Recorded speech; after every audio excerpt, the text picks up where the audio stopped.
Hello, everyone. Welcome to Caring for Your Mental Health, sponsored by Novartis. We give a special thank you to them for sponsoring this panel. We're so excited to have you here for this important topic. We know, obviously, living with an autoimmune condition, that takes a toll on your body and also your mental health. So we have a very wonderful panel here today to talk about that today. We're going to explore the unique challenges and the unique mental health challenges that you face living with an autoimmune condition, and then also strategies to, support your emotional well-being and your resilience. We have mental health professionals, patient advocates, and just individuals who have navigated the complexities of living with an autoimmune condition. So we're very excited to be here today. We know that all of these things are connected. If there's a flare up with your condition, there's often a flare up with your mental health. So we're going to have a great discussion today and also leave with, valuable insights and actual practical advice on how to maintain a balanced mindset and also manage your condition. So we'll start with introductions because we have a little over 20 minutes together. So we want to make sure to get to the good stuff. So my name is Vanessa Zinke. I'm a licensed clinical social worker. I'm based in New York City. I'm trained as a medical social worker, though, so I've spent many years in the hospital setting working with individuals with rare and chronic conditions. And then now I've founded my practice, Reaching Resilience Therapy, and have been doing that for a couple of years. But when I transitioned, I just saw, the big gap in mental health care for those living with chronic and rare conditions. And I really hope to bridge that gap, not only just individual therapy, but also these broader discussions like today that we're having, and also just the support programming that organizations deliver to those living with chronic conditions, making sure that they're trauma informed and best meeting the needs and the unique challenges that those face living with chronic conditions. So all that to say, I'm very excited to be here, privileged, honored to be here, and to be alongside such amazing panelists. We have three amazing individuals who have a wealth of experience and knowledge to share with us today. So I will give a couple minutes to each of them to introduce themselves. Let's go first, maybe with Shonda. Sure. Nice to see you again, Vanessa, and the rest of you ladies. Nice to see you again. My name is Shonda Berry. I am a patient advocate, and I am also the founder of Beyond Apparel. And most recently, I just started the Chronic Illness Cutie. I have an autoimmune disease that I have been living with for 29 years now called inflammatory bowel disease.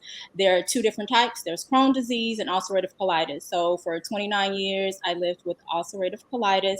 And most recently, I was told that I now have Crohn's disease. So it has been challenging for me since the age of 14. And I've definitely had my fair share of mental struggles in addition to physical struggles as well. So it's very important for me to be able to advocate for mental health as well as autoimmune diseases. So thanks for having me.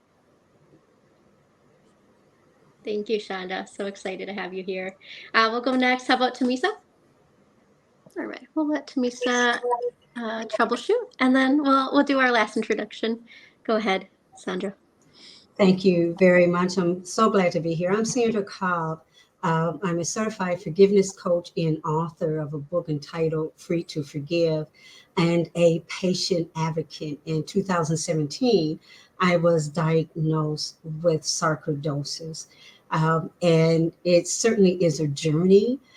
Ever since I've been on this journey, anything that I've learned, I've been sharing with anyone that will listen, so that their journey can be a little easier than mine, if possible. So thank you for this summit, and I'm ready to jump into the conversation. Thank you so much, Sandra. We're going to see if Tamisa's got her audio. Can you hear me? Yes. There we go, Okay. yeah. Okay, sorry, my lungs, and I need to speak up. Okay. There we go. My name is Tamisa Starr, and I'm a support group leader for the Sacramento chapter of the Scleroderma Foundation of California. And I've had scleroderma since childhood. And I have lung involvement, which is scarring, in my lungs. I have heart involvement, which is arrhythmia and pulmonary hypertension. And I also have involvement in my GI tract, and that causes scarring there as well, which slows down my whole digestive system. So I also advocate for patients. So I'm happy to be here today, and I'm glad that the Autoimmune Association has given me this great honor to be on this panel and speak at its Autoimmune Community Summit. Amazing. Thank you, Tamisa. So excited for our discussion today. One thing that I've thought about a lot, in my private practice and my transition over was just that there isn't a lot of spaces for those living with chronic conditions for mental health, or a lot of safe spaces. There may be spaces, but once you get there, you feel like, oh, no one gets it, no one relates. And so obviously it can turn a lot of people off to actually engaging in support. So would love to hear from all of you kind of where and how did you find a safe space, because it's really hard to find it and hard to keep going and looking for it. So we'd love to hear your guys' experience on how you got that safe space to talk about your mental health. Well, if I can just share, Vanessa, I definitely, just to piggyback off of what you said, I agree with you 1000%. I started having trouble with ulcerative colitis at the age of 14. And I didn't have any space because I didn't know anything about this disease. I never heard of it before. So I suffered in silence for 10 years before I was even diagnosed. So that definitely took a toll on my mental health. And once being diagnosed, I still had to find my voice before I started to share because I was still looking for that safe space. I didn't even know it existed.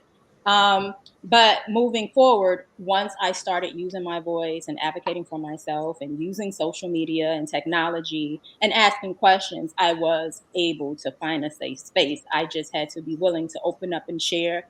But coming where I come from in an underserved community, there was no safe space. There was no community to even talk about ulcerative colitis or any autoimmune disease. I'm just starting to learn more about the other autoimmune diseases that the ladies here have as well. But once I started using my voice and talking more and advocating for myself and just using my resources, I was able to find myself a community of people. My case, I know, is very unique, and I am very appreciative of it. The week I started, I used to work at American Autoimmune Related Diseases Association. The week I started, I received my call from my primary care doctor that I had this thing that was an autoimmune disease named sarcoidosis. And I was literally able to pick up a brochure from my desk and go down the list and say, oh, there it is, and begin get a reading. So I realized, and I don't minimize anyone else's experience. I realized I was very fortunate that I was immediately surrounded by a community that understood way more than I did about this thing called autoimmune disease, about sarcoidosis. And I was very fortunate to have this community to have immediate access to experts on this topic that helped empower me. It was the knowledge that made me feel empowered to speak up, as you said, with my voice and talk to my medical team. And even though they didn't have answers, all the answers, I knew I had the right to ask the questions. What about this? What about this? What can we do about this? And it was the community of Autoimmune Association immediately that was the help that I needed. Thank you. Yeah, I think a lot of times, like you said, Sandra, we don't even feel empowered to ask those questions, Right. or we've been in environments, like you said, Chandra, like I've never been able to advocate for myself in other aspects. How would I be able to do that now? And I like also that you bring up just the cultural differences, the backgrounds we come from, the stigma that, maybe our communities have on mental health, and asking for help and getting support. And no, you shouldn't feel that way. You should just deal with it. You shouldn't cry about it, like move forward. So thank you for bringing up those both great points. Sure. Teresa, are there other things that you want to add on where and how you found a safe space?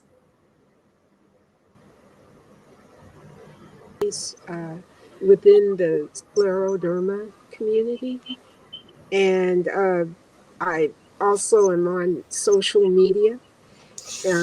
And I have friends in the community, and I talk to them. One thing is scleroderma actually changes your brain chemistry, and so it makes individuals with it susceptible to depression. And so a great help to me is my specialist. I finally found a specialist, and he listens to me. He's an expert in scleroderma, and he's very, very good. And so that was what I needed. Yeah, that ties well with Sandra's point of just having that information is so empowering. Like knowing that it changes your hormones and causes and higher risk of depression. Like that's so like empowering and freeing to know like it's not my fault. Like there's things happening to me that it makes sense why I'm feeling this way. Yeah, that's amazing to, having your specialist, having those organizations that are specific to that disease, I'm sure so helpful.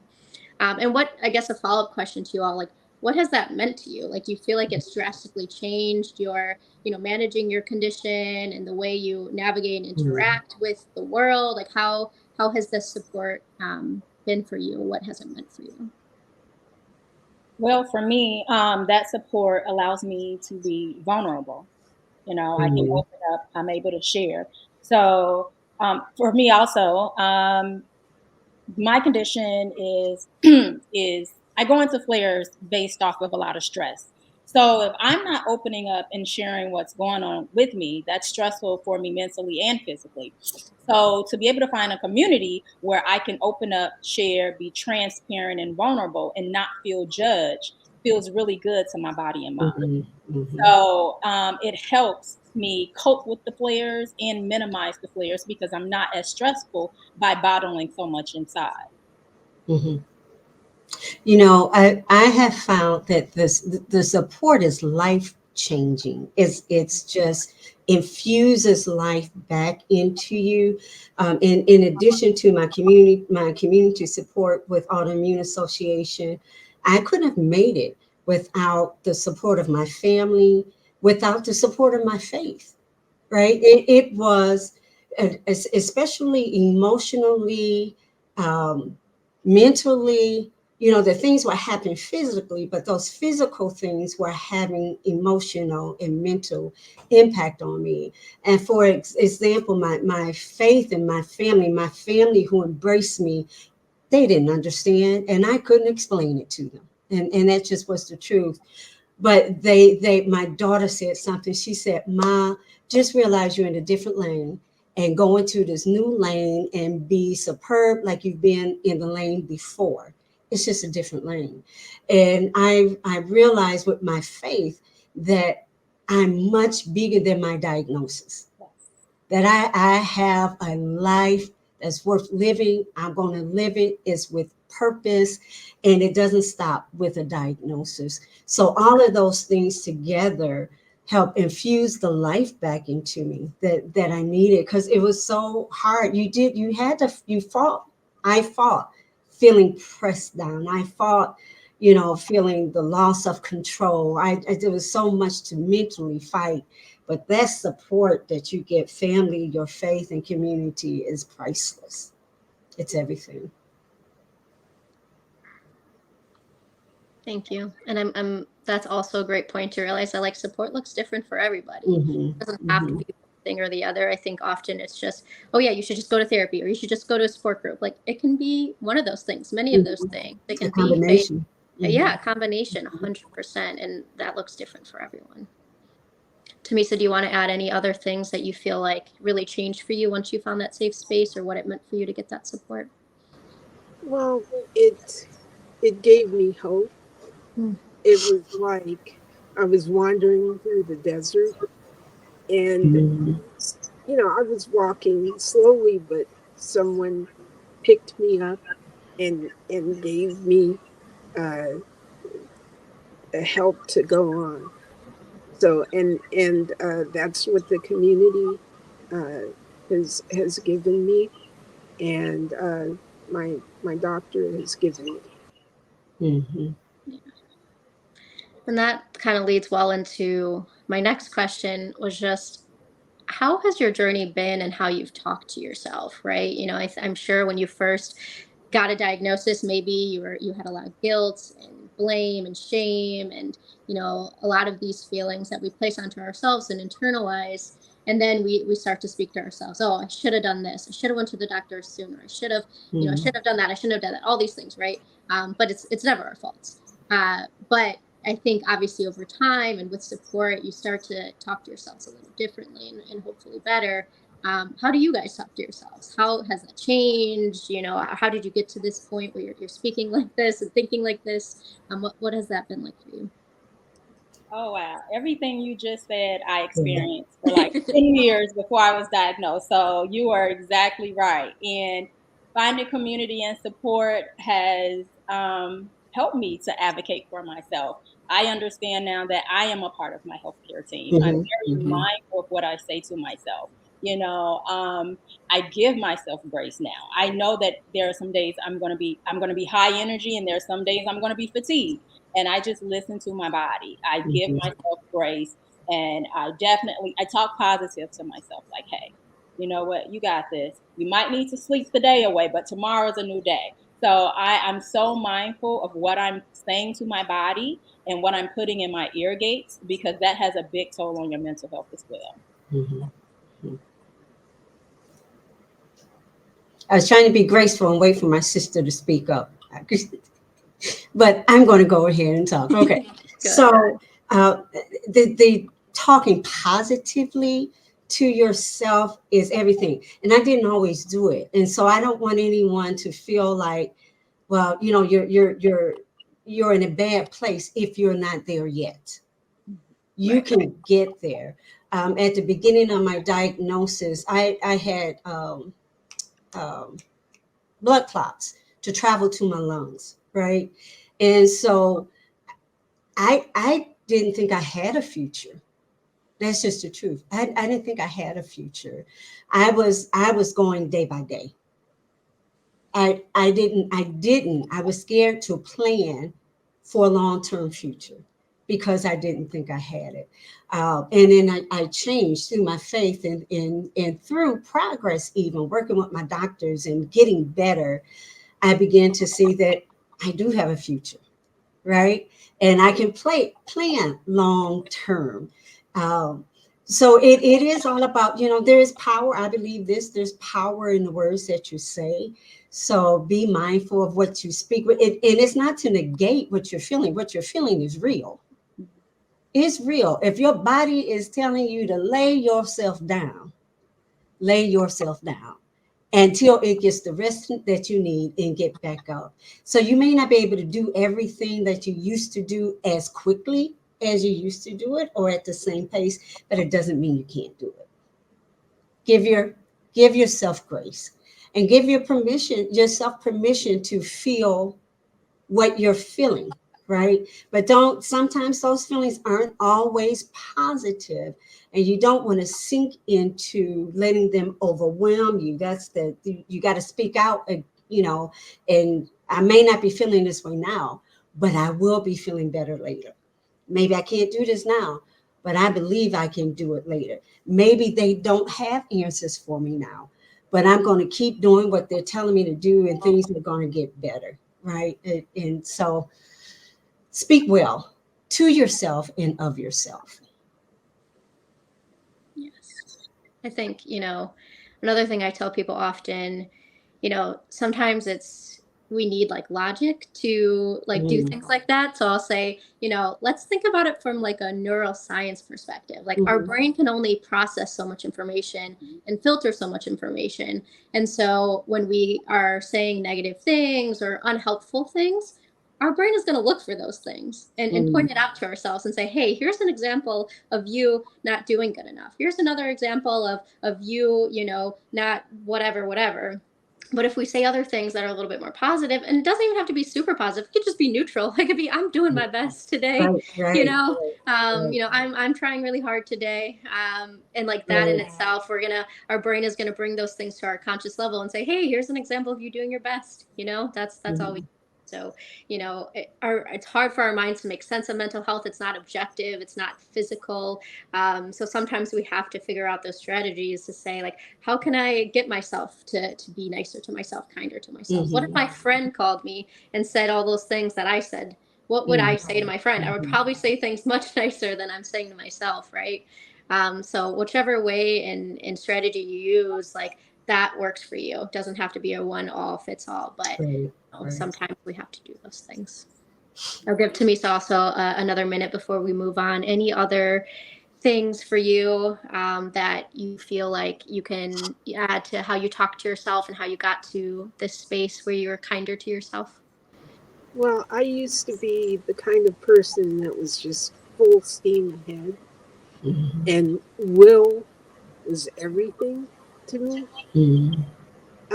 But as my disease has progressed, I've learned to back off, of the gas pedal.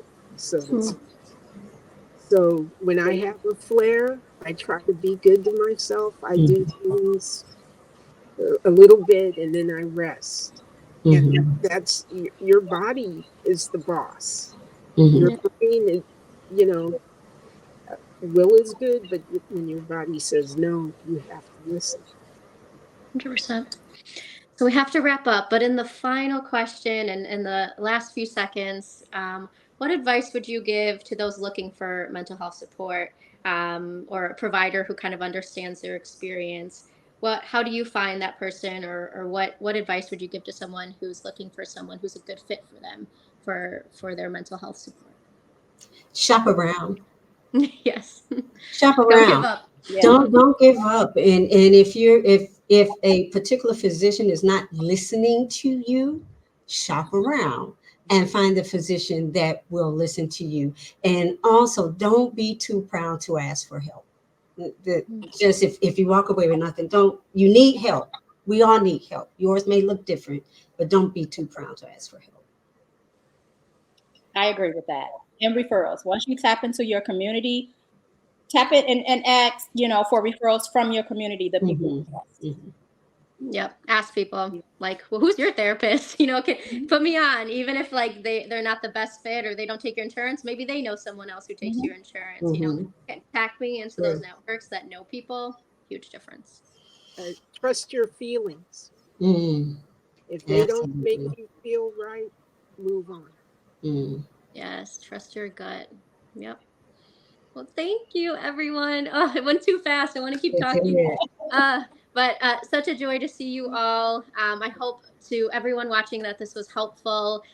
Please, reach out to the Autoimmune Association so we can continue to support you, answer your questions, get you connected to individual and, personalized support. And, thank you for your time, panelists. Such a great conversation today. Again, thank you, Novartis, for sponsoring this panel. And we hope to see you for years to come to continue to talk about this great topic. Thank you, ladies. Thank you. Nice to see you all again.